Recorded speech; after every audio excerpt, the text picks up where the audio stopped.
This is the Transportation TV News Update. I'm Tony Dorsey reporting. Moments ago, I spoke with U.S. Transportation Secretary Ray LaHood to inform him of my decision.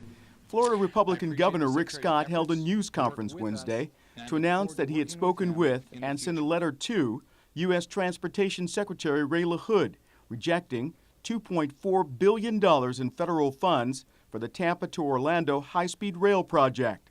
Scott wrote, "There is no indication this investment will provide any meaningful job creation beyond the construction phase, nor will it result in sustainable economic growth opportunities."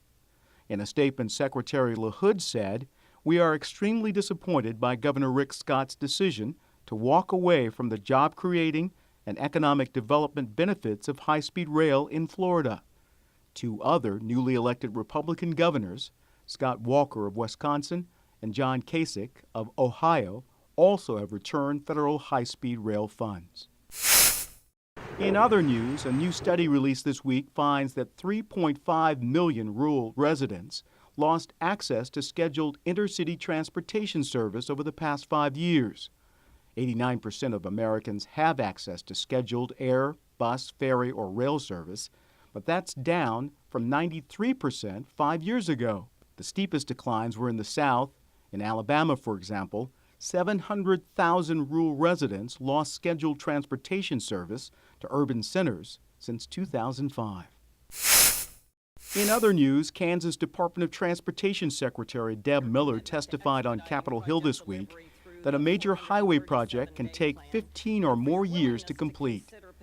Testifying on accelerating project delivery and cutting red tape, Miller told members of the House Transportation and Infrastructure Subcommittee on Highways and Transit that state and local governments are overburdened with excessive paperwork and the process it takes to advance even the least controversial projects. It is essential to find ways to deliver a better product faster, cheaper, and with better environmental results. We need more tools and ideas to stretch our precious resources and to enable us to deliver the best possible value to our customers for their transportation investments. Federal Highway Administrator Victor Mendez and former California Department of Transportation Director Will Kempton also testified.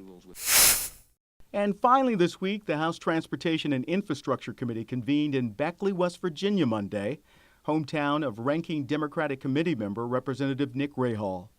Committee Chairman, Florida Republican Representative John Mica, held the first in a series of 12 national field hearings to hear from the public about what should be included in the next federal surface transportation bill.